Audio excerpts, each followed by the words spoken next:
então coordenar aqui os trabalhos hoje, apresentando uma pessoa muito querida nossa, né, Carla Vise.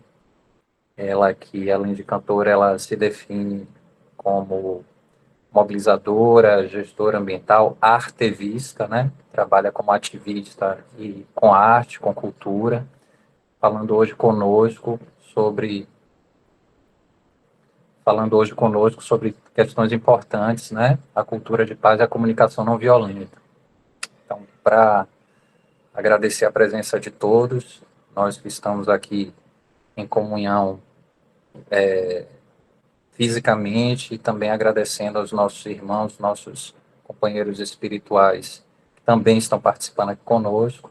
Gostaria de fazer uma oração, pedindo iluminação, pedindo paz, pedindo compreensão, pedindo serenidade, agradecendo a Deus Todo-Poderoso por todas as dádivas, por todas as oportunidades, de certa forma, todos os privilégios que tem nos concedido nesse mundo, pedir misericórdia, pedir serenidade, compreensão, respeito, de capacidade de entendimento, capacidade também de contribuir para melhorar esse mundo de angústia, de dor, de sofrimento, onde quer que nós estejamos, que a gente não esqueça que tem pessoas que precisam de nossas palavras, de nossas ações, de nossos gestos, e que bom que temos um grupo unido, forte, um grupo de pessoas que tentam melhorar, um grupo de pessoas que têm consciência de que o que fazem, de alguma forma, contribui para essa melhoria, e que a gente siga nessa caminhada, então, evolutiva,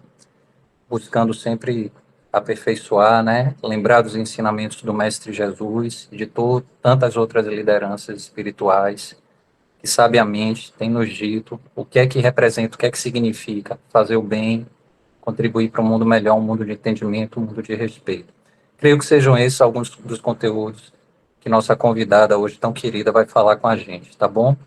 E assim, dessa forma, quero fazer uso de uma prece que ela é do entendimento de todo mundo, que é o Pai Nosso.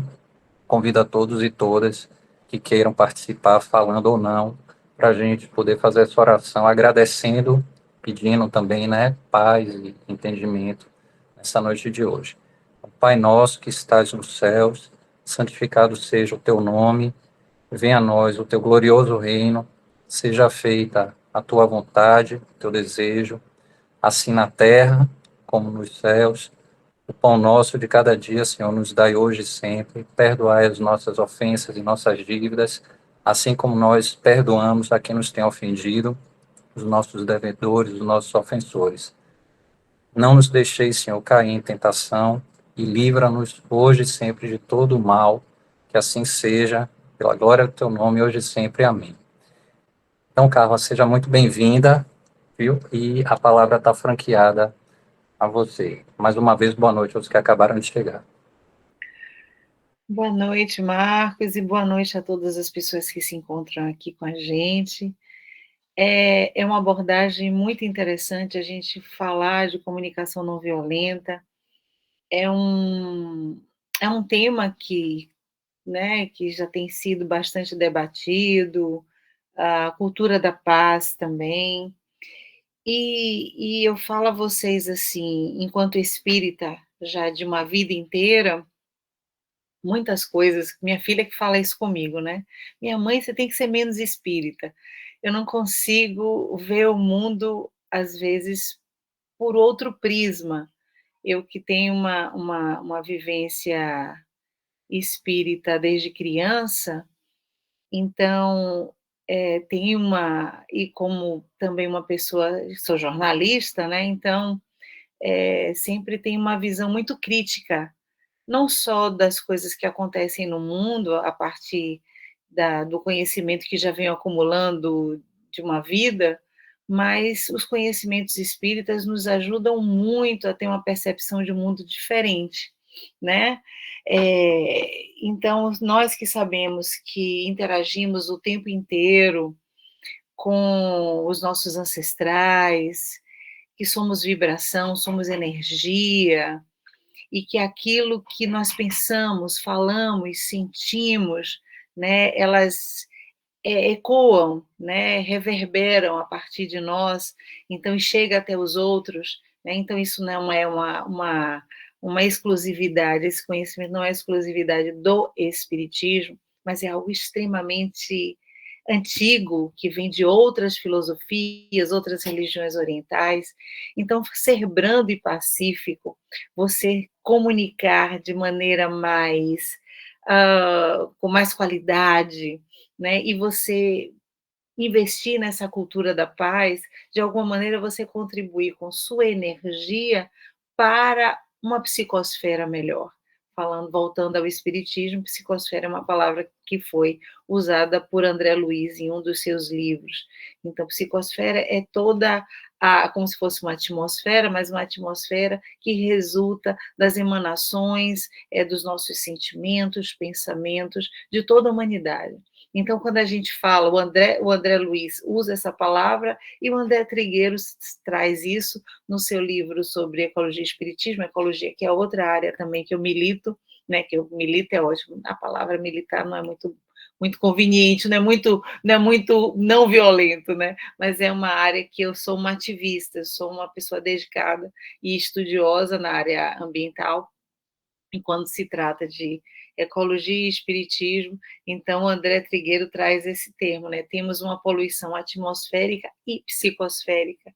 Então, ser brando e pacífico é contribuir para um planeta melhor, né? Então, eu vou passear um bocadinho aqui sobre alguns conhecimentos. Não sou uma especialista no assunto, mas uma espírita curiosa e sempre pronta a aprender e a partilhar e dialogar em torno de alguns temas, certo? Então, a partir do convite do André, vamos aqui falar sobre esse capítulo específico do Evangelho segundo o Espiritismo. A gente está falando do Evangelho, né? A gente está fazendo uma doutrinária, né? A gente está fazendo um papo, né? Uma conversa em torno do Evangelho segundo o Espiritismo, que é um dos livros primordiais do Espiritismo kardeciano, né? E aí o pessoal diz, não existe espiritismo que não seja kardecista, mas para aqueles que não são espíritas, então é só a gente pensar, né? Existe espiritualismo e espiritismo.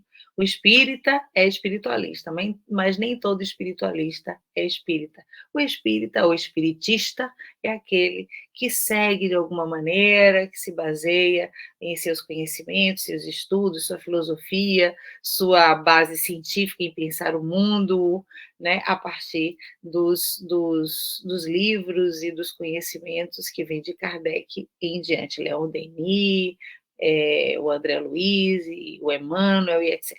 O Divaldo Franco, nosso querido Divaldo. E aí vamos lá, né? Então, como tem gente de todo tipo de religião e às vezes tem pessoas aqui no grupo que também não são espíritas, então nós somos um grupo que estudamos exatamente esses princípios, esses conhecimentos que vêm dos nossos amigos espirituais e que se desdobram em reflexões, em práticas, e nós vamos falar deste capítulo, que é o capítulo 9, Bem-aventurados aqueles que são brandos e pacíficos. E como é o Evangelho segundo o Espiritismo, ele trata sempre de um trecho da passagem de Jesus aqui, né, no nosso planetinha, né, encarnado, né, já que ele, né, por ser o espírito de luz, um espírito evoluidíssimo, né, não precisaria encarnar no nosso planeta, mas fez esse sacrifício ou assumiu esta missão. Então ele veio aqui e tentou de alguma maneira ir semeando a ideia do amor universal, né? E esse amor universal ele começa assim: bem-aventurados aqueles que são brandos, porque eles possuirão a terra. É São Mateus, capítulo 5, versículo 5. Outro trecho: bem-aventurados os pacíficos, porque eles serão chamados filhos de Deus. Idem, versículo 9. E aí ele vem: aprendestes o que foi dito aos antigos? Não matareis, e todo aquele que matar merecerá ser condenado pelo julgamento. Mas eu vos digo que todo aquele que se encolerizar contra seu irmão merecerá ser condenado pelo julgamento. Que aquele que disser a seu irmão raca merecerá ser condenado pelo conselho. E que aquele que lhe disser sois louco merecerá ser condenado ao fogo do inferno. Né? É Mateus, novamente, versículo 21 e 22.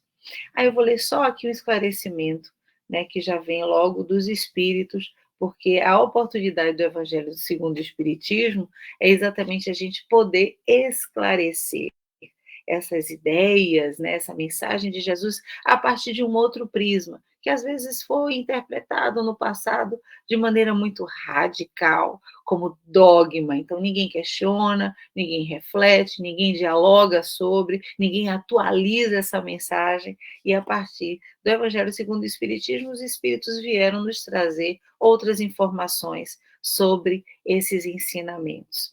Então, por essas máximas, Jesus faz da doçura, da moderação, da mansuetude, da afabilidade e da paciência uma lei.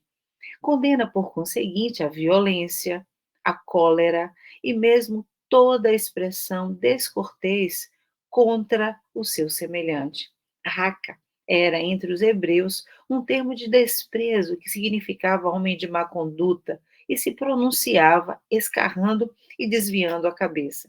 Ele vai mesmo mais longe, uma vez que ameaça com o fogo do inferno aquele que disser ao seu irmão: sois louco.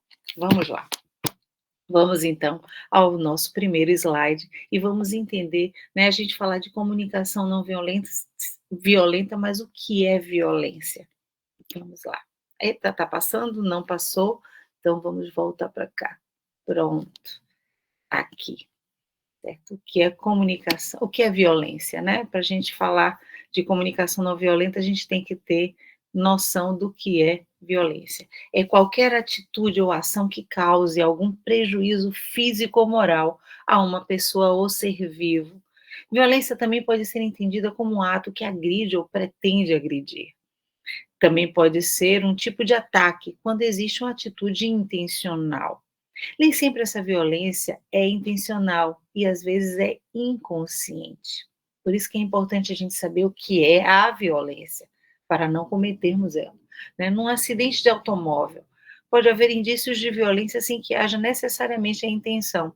E muitas vezes no cotidiano nós respondemos ou comentamos algo no automático com frases que são violentas sem termos consciência disso. Muitas vezes a gente fala de racismo histórico e estrutural.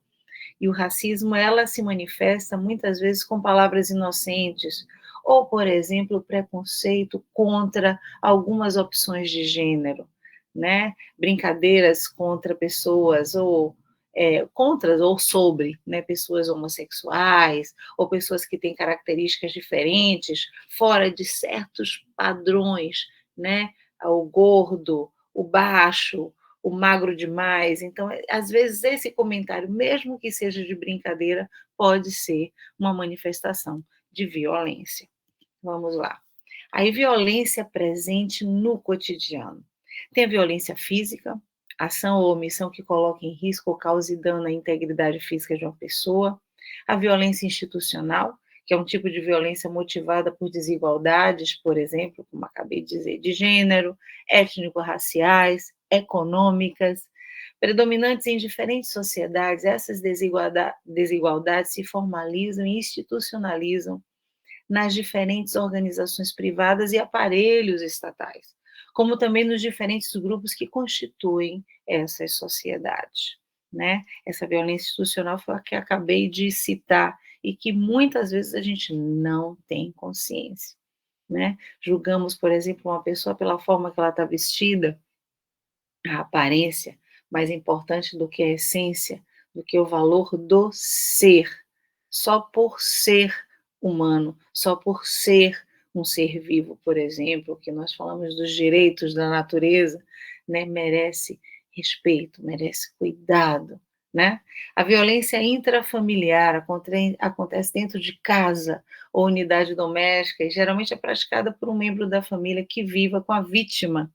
Essas agressões são muito comuns quando a gente fala de feminicídio, né? Incluem abuso físico, sexual, psicológico, negligência, abandono, né?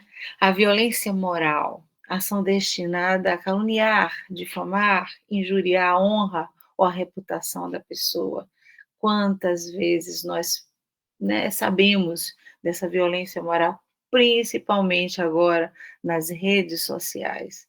O ambiente da internet virou assim um lugar de muita violência, principalmente quando se trata de você se esconder através de uma imagem, ali um avatar, né? Ali uma personagem que você, né, coloca, usa essa personagem para destilar ódio, agressividade, violência, certo?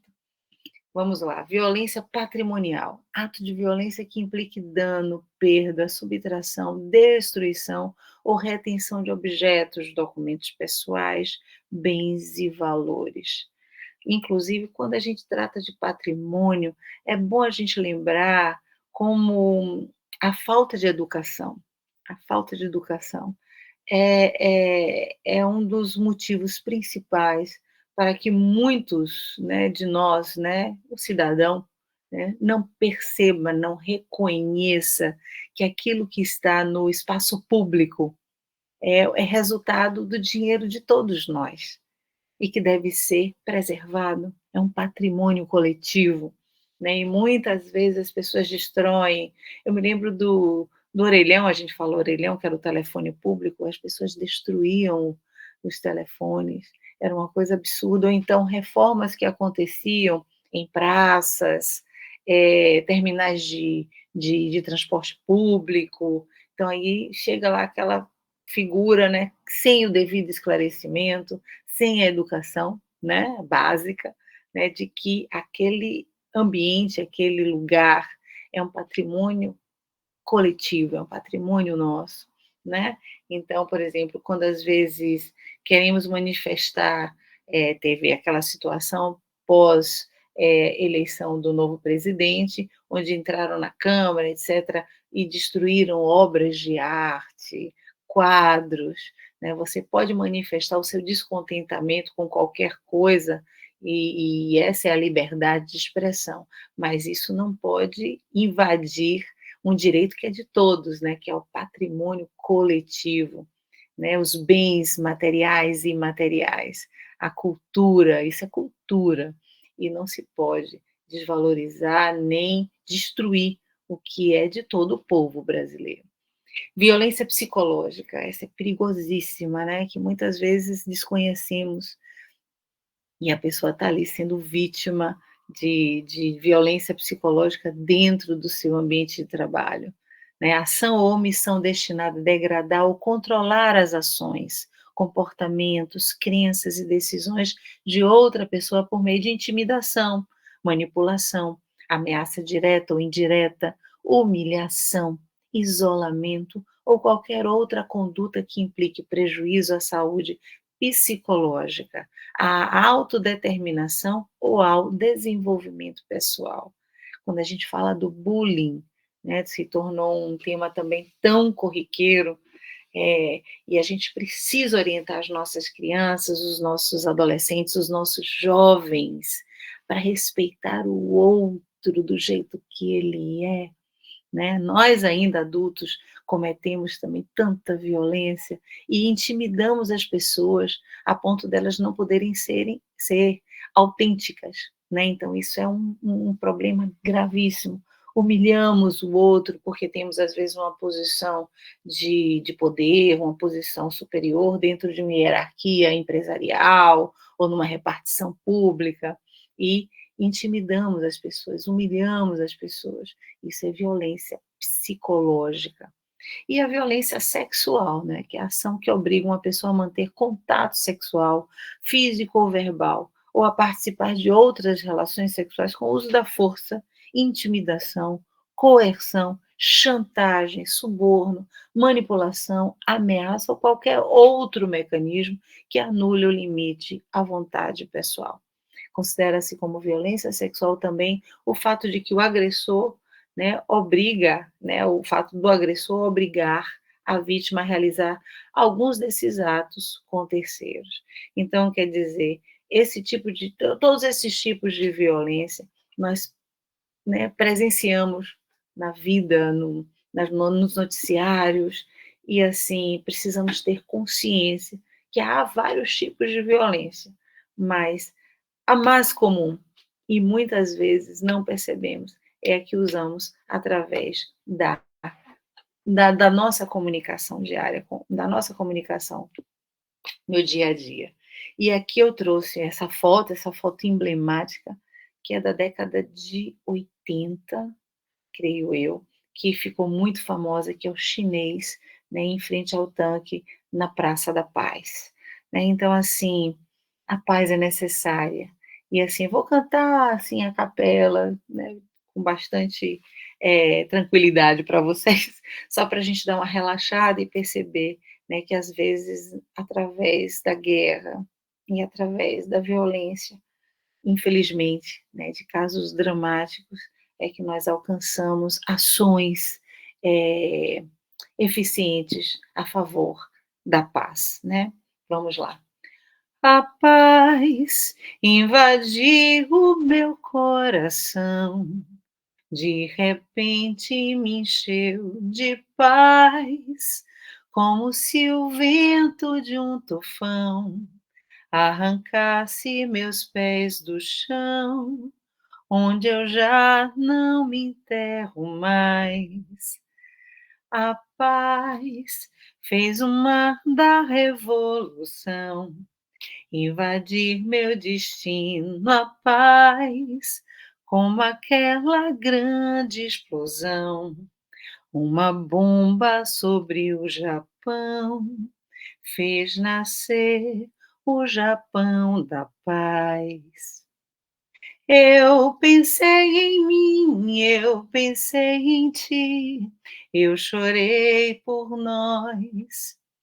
Que contradição, só a guerra faz nosso amor em paz.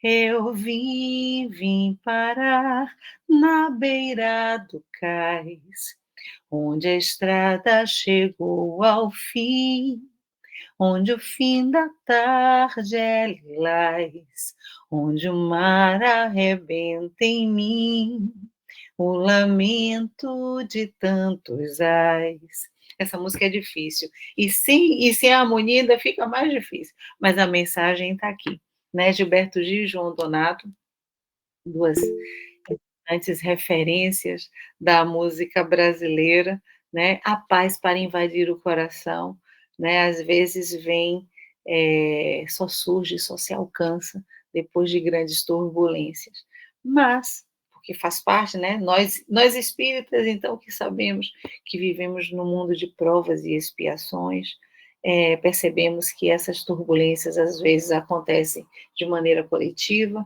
às vezes são dificuldades que nós enfrentamos individualmente, mas que precisamos ter fé e nos amparar nesses conhecimentos que nós acessamos para deixar que essa paz, de fato, né, faça uma revolução em nossas vidas e que, de fato, ela preencha, né, o nosso cotidiano, a nossa vida, né? Nada como a gente deitar no final do dia, né, à noite, com a cabeça tranquila e dizer, meu Deus, estou em paz, fiz o meu melhor, né? Fiz a minha parte, de acordo com as minhas possibilidades, até percebendo também as nossas limitações, porque, claro, todos nós temos defeitos, né? Mas já é esse autoconhecimento, já é essa atenção, né, para os nossos defeitos, já é um começo para a transformação, para a metamorfose do ser, né? Vamos lá.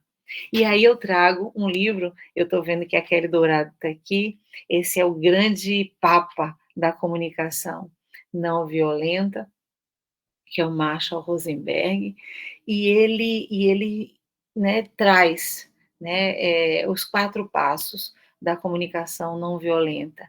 É observação, sentimento, necessidade e pedido. E ele usa 2 fantoches, né, que é a girafinha e o chacal. e ele coloca os dois assim como antagônicos, né? Tem a comunicação girafa, que é aquela que colabora, que tenta ser atenta, com a escuta atenta, uma escuta ativa, uma escuta cordial, né, em busca realmente de um entendimento, e a comunicação chacal, que é aquela que já rebate logo de frente, que já não aceita argumento, que quer impor a sua opinião. Né? Então, é a colaboração e a dominação. Esse é um livro que é referência para todos, né, que estudam a comunicação não violenta. Eu, por acaso, eu fiz um curso, eu sou uma das colaboradoras, assim, né? Um dos muitos estudantes do Instituto Conhecimento Liberta, e fiz esse curso com o Rodrigo Suzuki, de comunicação não violenta, né? E aprendi bastante. E percebi como tinha tanta coisa a ver com o espiritismo. É exatamente o fato da gente ter uma percepção de mundo e uma comunicação girafa é exatamente aquilo que todo espírita pretende, né? Não receber qualquer opinião contrária, já com animosidade, já com resistência, já com, né, com aquela vontade de impor uma outra opinião, ou a minha opinião, sem ter aquele jogo de cintura, saber dialogar. Isso não significa não discordar, mas é saber discordar. Até para isso a gente tem que exercitar, né? Sem melindres, sem, né, besteiras, né? Porque a gente, né, não precisa concordar em tudo, né? Dizia o grande mestre: se discordas de mim, tu me enriqueces. Então, quando você encontra alguém que pensa diferente de você, é uma grande oportunidade de você refletir sobre as suas verdades. Então, vamos voltar ao Evangelho. Bem-aventurados os brandos e pacíficos. Né? E aí é aquele trecho que eu falei, né? Aprendestes o que foi dito aos antigos. E aí diz, né, no próprio capítulo, é um capítulo pequenininho, mas muito rico, sobre injúrias e violências, afabilidade e doçura, paciência, obediência, resignação e a cólera. Esses são os itens abordados no capítulo 9 do Evangelho segundo o Espiritismo. E aí eu trago Chico Xavier, né? Plante amor e paz, e a vida lhe trará colheita de paz e amor. Na verdade, a gente já sabe, né? A semeadura é livre, mas a colheita é obrigatória. Só colhemos aquilo que plantamos. Né? Se a gente quer paz, a gente tem que plantar paz. Então vamos lá. Né? Bem-aventurados os brandos, porque eles herdarão a terra. Eu peguei esse trechinho aí, exatamente da aula do Suzuki, viu, gente? Não é meu, é do Instituto Conhecimento Liberta e do curso do Rodrigo Suzuki. Né? E ele fala assim: como você está? Ah, estou bem. Aí começa, né? Na verdade, é uma buchinha, né? Às vezes absorvemos coisas demais, né? Que ela começa a se derreter. Está tudo bem deixar sair. Você não precisa carregar tudo dentro de si. A verdade é isso, que às vezes a pessoa, olhe como é interessante essa escuta ativa e essa escuta e comunicação girafa, como diz o Marchão, né? Assim, porque você vê a pessoa, às vezes a pessoa está muito triste, às vezes a pessoa está muito contida, é silenciosa, não se comunica, está com um semblante que não está legal, né? Se você não tem aquela atenção, aquele cuidado, que é a caridade, de verdade, né? É você perceber a dor do outro. Às vezes a pessoa até reage de maneira grosseira, ríspida, você parece que ela não está bem, né? E você ter esse sentimento de amor e de caridade é que vai exatamente nos abrir para entender essa situação, esse momento do outro, né? E a lei de amor e de caridade deve nortear a nossa relação com o próximo e conosco mesmo. Às vezes a gente até não se aceita, está sem paciência conosco, né? Assim, é uma coisa chata, né? Poxa, ai, Carla, você é isso, você é aquilo, aquela coisa da crítica, isso não favorece. Uma análise ponderada, né? A autocrítica, sim, mas uma autocrítica que seja construtiva, né? Diante da dor, a paciência é grande aliada da obediência e da resignação. Isso aqui está tudo no capítulo do Evangelho, né? Paciência, tudo passa, né? Resignação. Meu Deus, eu estou aqui nesse momento difícil, absorvi todos esses encargos, eu estou sobrecarregada. Ai, meu Deus, me ajude a superar isso e até ter a coragem de falar, né? Pedir ajuda ou até desabafar com alguém, que isso já nos ajuda às vezes a perceber as coisas de uma outra maneira, por um outro prisma, né? A obediência é o consentimento da razão. A resignação é o consentimento do coração. Isso é bem legal, né? Não, poxa, eu aceito que eu estou vivendo esse momento, que eu tenho que passar por isso, né? Vou ter resignação, porque de coração eu sei que isso é necessário, mas meu Deus me dá forças, né? Ou então eu vou pedir ajuda a alguém, pode ser um terapeuta, pode ser um amigo, pode ser um parente, um familiar, pode ser um companheiro, a companheira, né? A virtude da vossa geração é a atividade intelectual, seu vício é a indiferença moral.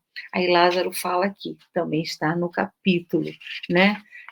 A atividade intelectual, muita coisa, a gente pensa e tem solução, né? Teoricamente, né? Mas às vezes a gente precisa ter o cuidado, está certo isso, né? Eu reagir dessa forma, eu julgar as pessoas às vezes de maneira tão cruel, sem perceber o que está por trás daquilo, por que ela está com dificuldades, né? É uma troca constante, né? E quando ajudamos, com certeza, em algum momento também seremos ajudados. Vamos lá, né? E aí, observação e julgamento. Esse também é outro slide do curso, e eu, no Centro Espírita, eu apresentei essa palestra na Comunhão Espírita Cristã aqui em Lisboa, e aí todo mundo falando, o que você percebe nesta imagem? Observação e julgamento faz parte das etapas do Marshall Rosenberg, né? Ele fala assim, que às vezes a gente vê a coisa de uma maneira e logo julga, né? Há uma grande diferença entre você observar para você entender o que de fato está acontecendo. Não, a gente brucutu, viu aquela imagem, já julga logo. Aí o que foi que muita gente falou? Ah, eles estão brigados. Aí tá vendo, a situação tá tão tensa, os dois estão ali tão tensos que eles nem conseguem se comunicar, nem conseguem dialogar. Aí eu comecei a falar assim, vamos lá, a gente está aqui julgando, mas vamos observar. E se eles estiverem numa recepção de uma clínica, e cada um ali, nenhum dos dois se conhecem, eles não se conhecem, e estão esperando o momento de serem atendidos, né? De repente não há nenhuma situação ruim, né? Tá cada um ali pensando nas suas coisas, ela ali concentrada, e começaram a falar, ela tá triste, e ele tá zangado, ó a posição corporal dele, com os braços fechados, fechado para o entendimento. Claro, tudo isso também pode ser verdade, mas quando julgamos já de imediato, isso significa que você perde a oportunidade de repente, perceber outras coisas que não são necessariamente ruins, né? Observar. E ao observar, nós podemos chegar, talvez, a uma ideia mais fiel à realidade, né? Muitas vezes julgamos e não temos a oportunidade de agir corretamente, né? Vamos lá. Aí vem a cólera, que é outro trecho aqui. Espírito Protetor Hahnemann, 1863. Aí ele fala, o orgulho leva a vos crer mais do que sois. Isso é maravilhoso. Então, como nós achamos que sabemos tudo, sabemos demais, que temos uma visão, né, mais clara do mundo, então podemos julgar, né, aquela coisa, em vez de observar humildemente, para poder chegar e tomar uma atitude mais positiva, uma atitude que realmente colabore para a solução das coisas. O que a gente faz? A gente chega todo orgulhoso e já quer impor aquilo que nós imaginamos ser o certo. Aí vamos lá. Procurar a origem desses acessos de demência passageira que vos assemelha aos animais. A cólera é exatamente quando você perde completamente o controle, né? E como se acha? melhor do que os outros, então você tem todo o direito de ficar revoltado e encolerizado diante da situação, né? Normalmente, né, a cólera está na base de tudo o orgulho ferido. Na verdade, né, está na base dessa cólera, dessa raiva, dessa reação, aquele orgulho ferido, né? Porque como eu sou melhor, como é que você pode dizer isto para mim? Como você pode agir comigo desta forma, né? Então, aquele orgulho, porque nos julgamos melhores, então o nosso orgulho está ferido. Em seu frenesi, a pessoa colérica ataca tudo. Ah, se nesses momentos pudesse se ver com sangue frio, teria medo de si mesmo ou até se acharia ridículo. Se pensasse bem, perceberia que a cólera não resolve nada e sim compromete-lhe a saúde e a vida, além de tornar infeliz todos aqueles que nos cercam. A cólera não exclui outras qualidades do coração, mas as impede de fazer muito bem e pode levar a fazer muito mal.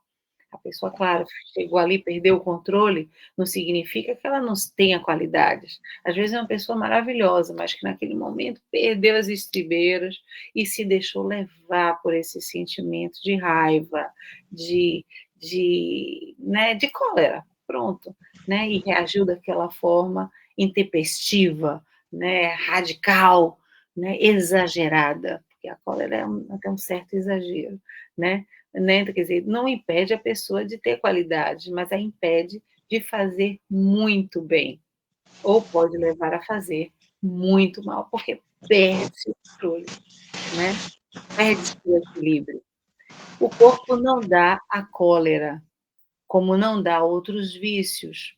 Isso aqui porque ele fala de pessoas muito grandes, muito fortes, que seriam dotadas até de uma certa, um certo poder de intimidar o outro pelo seu porte, né? E aí a pessoa diz, não, ele é assim, muito nervoso, né? Muito enraivado, porque ele é muito forte. Não, porque há pessoas, por exemplo, que são muito franzinas, mas que são cruéis com as palavras. Não precisa nem agredir fisicamente, mas podem agredir, serem violentas através do quê? Da comunicação, né? Luiz, Então, o corpo não dá a cólera como não dá outros vícios. Todas as... Eu acho que tem alguém com o microfone aberto e se tiver alguém com controle aí para poder. Eu acho que a Daíse Evangelista está com o microfone aberto. pronto, eu estava até tentando fechar aqui, mas é só o Rose mesmo. Tá bom. Tem como fechar? E tá vazando aqui. Então vamos lá, né? Então o corpo não dá a cólera. Na verdade, não é uma estrutura física, características físicas, ser branco, mulato, ou indígena, não são características étnicas, não. Ah, não, aquela pessoa é muito enraivada porque ela é assim, porque ela tem essa estatura, não tem nada a ver, né?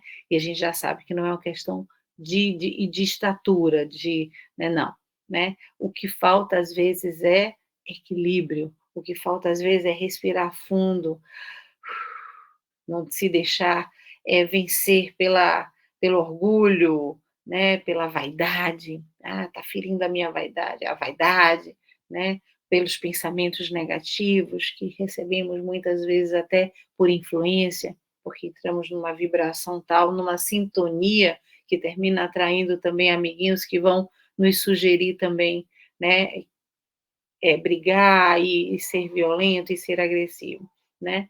Então, todas as virtudes e todos os vícios são inerentes ao espírito. Aí estão o mérito e a responsabilidade. E esse espíritozinho que nós temos, né, que está aqui servindo desse corpo, do corpo de cada um de vocês, esse espírito está aqui nessa trajetória para exatamente se burilar, se melhorar. Então é nessa hora que a gente vai, aproveitar nesses momentos difíceis, né, de teste, é aproveitar para fazer o ajuste e mostrar, não, já aprendemos. Respiramos fundo, Não vamos entrar nessa sintonia, não vamos fazer aquele embate físico ou verbal violento, certo? Vamos tentar estabelecer um diálogo. Mas se a pessoa é difícil, cara, aquela pessoa difícil de te conversar, aí não importa. Se ela é difícil de conversar, pede a Deus, pede ao anjo da guarda, me ajuda, meu Deus, para eu sair disso aqui, porque eu não quero entrar nesses termos, né? Não quero alimentar essa situação violenta, agressiva, certo? E aí vamos lá. Observação e julgamento. Aí eu trago essas imagens, que são imagens de uma comunicação inclusiva, de uma comunicação que transforma, né? A amizade, a valorização da vida, quando você vê uma criança, um cachorro e os animais, respeitar todas as manifestações de vida. Essa é uma área que eu tenho verdadeira, assim, dedicação, né? Abraçarmos todas as plantas, perceber que da fauna, da flora, né, de todos os seres vivos que aqui compartilham com nós, né, conosco, seres humanos, compartilham com a gente esse planetinha, todos eles contribuem de maneira determinante, né, para que esse planeta tenha equilíbrio. Ali outra observação, né? As pessoas ali unidas, todas de branco, abraçadas, a união faz a força, a amizade, aquela corrente em prol do bem, né? A celebração à vida, né? Ali, isso aqui é uma propaganda, né? Mulher Maravilha, todas as mulheres são maravilhosas, independente das características físicas que possuam, né? Que cada uma delas tenha. Então, é perceber que todas são maravilhosas, isso é ser inclusivo, e a gente usar a comunicação e a nossa percepção, a observação, né? E, consequentemente, algum julgamento, mais positivo, mais inclusivo, respeitando as diferenças, né? E ali, aquele momento ali uma reunião em torno da fogueira, né, celebrando a vida mais uma vez. Eu nem me lembro mais porque eu coloquei essa figura especificamente no último slide, mas aí depois a gente pode voltar para o slide e as pessoas podem dizer o que acham disso tudo.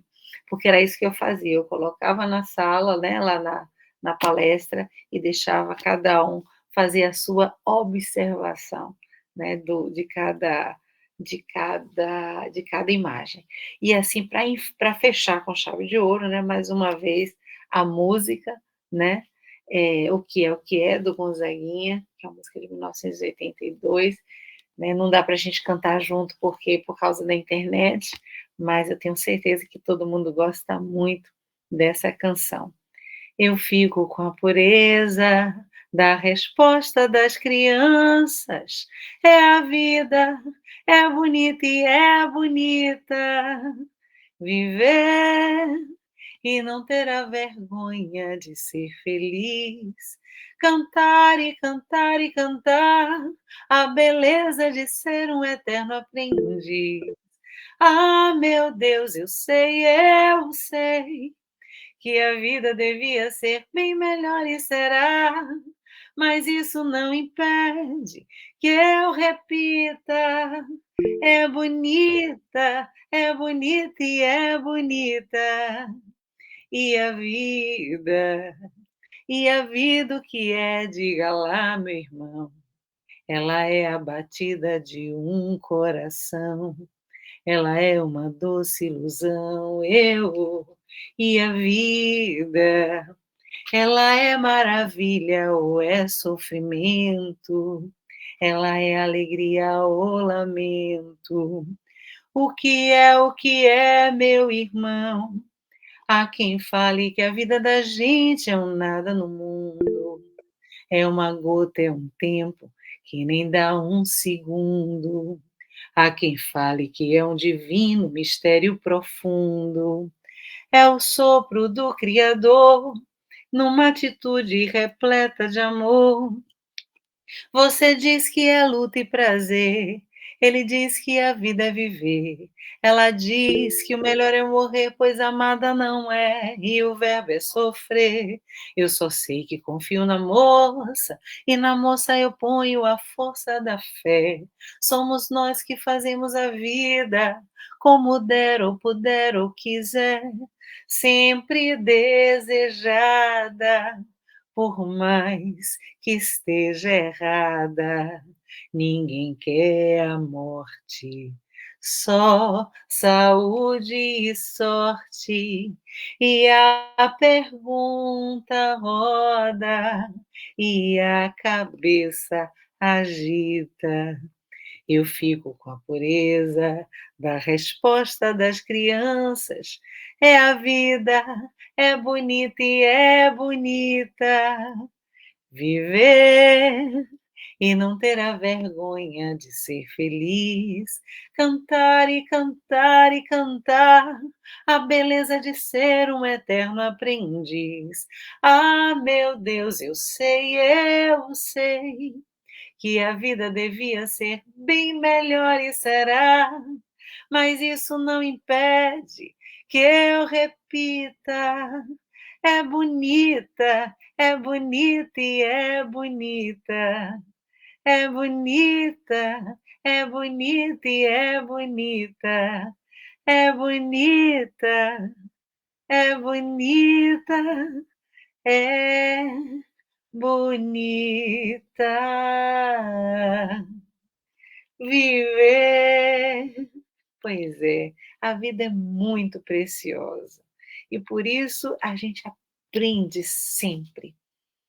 Mesmo estudando, fazendo cursos de comunicação não violenta, nós realmente precisamos é, desconstruir muitas verdades, verdades que não são absolutas. Porque absoluto mesmo, absoluto é Deus, né? Absoluto é o amor, absoluto é o bem que podemos fazer. Então, é o bem que podemos semear. Então, vamos aprender, sim. Aprender, inclusive, com os nossos erros, obviamente. Claro, cada um de nós, com certeza, já cometemos erros nas nossas comunicações. Inclusive, porque absorvemos o preconceito, absorvemos a discriminação, o racismo, que está incutido em nossa sociedade, que está presente em nossa sociedade.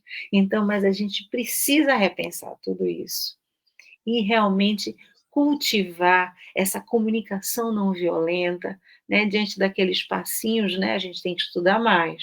Né, aqui foi um apanhado geral e fazendo esse paralelo entre a comunicação não violenta e o espiritismo, e especificamente este capítulo, né, bem-aventurados aqueles que são brandos e pacíficos, para que a gente assim realmente construa essa paz. Né? E aí vou, né, ler esses trechinhos que vocês já estão vendo. Deixo-vos a paz, a minha paz vos dou. Jesus nos dá a paz e nós também precisamos contribuir com esta paz. E aí tem essa oração de paz do Emmanuel: em tudo o que ames, Deus te conduza. Com quem vivas, Deus te aperfeiçoe. No que saibas, Deus te aproveite. Onde fales, Deus te inspire. No que faças, Deus te esclareça. Em tudo o que peças, Deus te dê o melhor. Né? Não existe caminho para a paz é o caminho.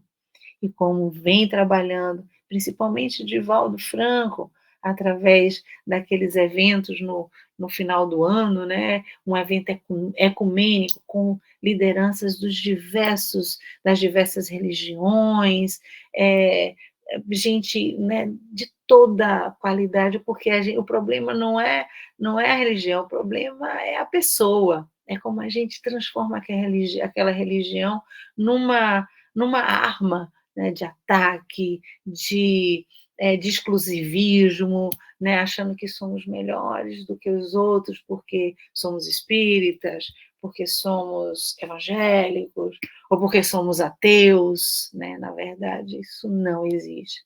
E religião, que é religião, é aquela filosofia, aquele ensinamento que contribui para a melhora do ser, né? Que contribui para as nossas mudanças, para sermos a melhor versão de nós mesmos, né? Então, a paz no mundo começa em mim. E assim, meus irmãos, eu encerro a minha apresentação. Espero que tenha sido, assim, agradável, acima de tudo, apesar, né, das minhas limitações, pelo fato de não ter violão, nem acompanhamento, principalmente quanto à música, e por ter sido realmente um apanhado geral. Mas realmente a comunicação não violenta tem muito a ver com a prática do verdadeiro espiritismo, certo? Muito obrigada. Eu agradeço a Carla, foi um prazer, foi um privilégio ter acompanhado aqui você falando, além de prazeroso e divertido. Então, agradeço também a presença de todos. Dizer, Carla, que eu trabalho num serviço que atende crianças vítimas de violência e estudo no doutorado Justiça Restaurativa, então um dos conteúdos que a gente sempre conversa é sobre comunicação não violenta. Achei bacana você trazer as tipificações de violência para explicar também que a violência não é só física, né? Ela transpassa a psicológica, a sexual, que também é muito importante. E o nosso comportamento, enquanto sociedade, tem sido muito violento, o tempo todo, inclusive. Né? Uma discussão, a cólera, o modo como a gente fala, o preconceito que está muito vivo em nós. Isso tudo é muito importante e a gente acaba não falando sobre isso, né? É uma coisa, parece que a gente é uma coisa meio supremacista, é triste dizer isso, né? Mas a gente tem uma dificuldade de se colocar nessas posições e fazer esse exercício reflexivo é importante, porque humanos, demasiadamente humanos, cheios de imperfeições, a gente está aqui para lembrar disso, avançar, né? Não há problema nenhum a gente se reconhecer, até é importante que a gente faça isso. E também levar essa mensagem de cultura de paz, que é o caminho, né? Sim, sim. É o único caminho. Falar que ser pacífico e ser manso é um desafio também, apesar da mensagem ser essa, seja para herdar não só o céu, mas herdar a terra, e porque é o caminho da justiça, é o certo a se fazer. É entendimento, é paz, é buscar não conflito, né? O entendimento é alcançar, às vezes, na observação e no julgamento, como ajudar as pessoas e não como vociferar ódio, dizer quem está certo, quem está errado. É muito triste que a gente tenha se perdido dessas discussões. Antigamente, eu acho que isso era mais comum. Mas não sei não, viu, Marcos? Antigamente era a voz de um, vamos lembrar que historicamente, né, a nossa sociedade de muitos silenciados. Então é importante a gente perceber que mais pessoas hoje se manifestam e às vezes não tem essa estrutura para poder se posicionar de maneira calma, tranquila, dialógica. Então é natural.